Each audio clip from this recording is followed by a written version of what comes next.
c'est fini. Faux cul. Attendez. Heurté. Je pense qu'il y a quelque chose d'un peu pourri dans tout ça. Je suis un peu un empêcheur de tourner en rond. Je suis farouchement indépendant. Farouchement libre. Farouchement libre, oui, ça c'est certain.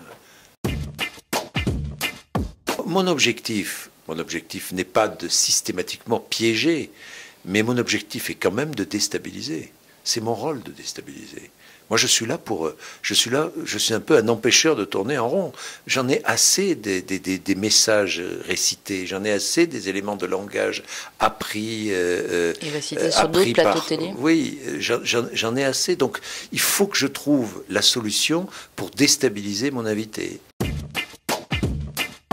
Vous voulez dire que Claire Chazal, David Pujadas n'est pas là pour être dans la contradiction, pour faire sans être méchant avec Claire Chazal, en matière d'interview politique, les interviews de David Pujadas me semblent plus pointues que les interviews de Claire Chazal. Donnez-nous une preuve évidente de votre totale liberté. Justement, c'est que le problème, c'est que je suis obligé de donner une preuve de ma liberté. Vous vous rendez compte, donner une preuve de sa liberté, combien c'est difficile. Jamais je n'ai le moindre contact avec mon invité du lendemain la veille. Jamais.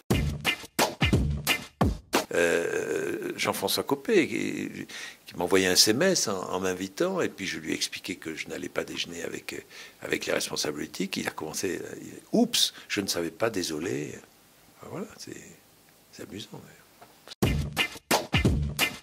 Je n'ai aucun complexe, ni de supériorité, ni d'infériorité avec eux. Aucun. Ils ne m'étonnent pas, ils ne me surprennent pas. Jean-Pierre Elkabbach, sur Europe 1. Avec Jean-Pierre Elkabbach, on a eu des différends, pas des différends d'ailleurs, parce qu'on se respecte vraiment. Il a d'autres pratiques, très bien, mais vous pouvez développer ces autres pratiques. Pratique, lui déjeune, lui participe à des voyages. Avec les hommes politiques. Avec les hommes politiques, lui participe à des voyages présidentiels, ça lui est arrivé. Lui, il est dans le même avion que le président. Comment voulez-vous que la connivence ne s'installe pas à un moment donné ou à un autre ?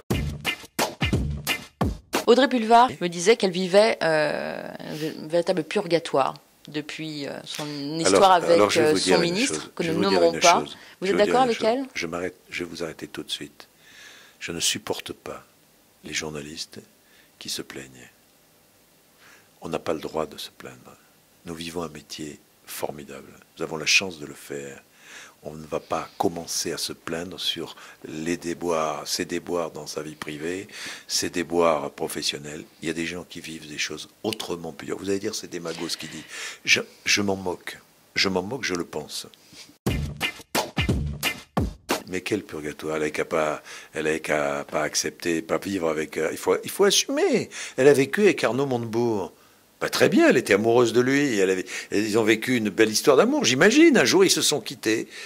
Bon, qu'est-ce que vous voulez que j'y fasse ? Ça lui a coûté sa place, ça lui a coûté sa place, son métier, aujourd'hui... Ça lui a coûté sa place, son métier, c'est pas certain.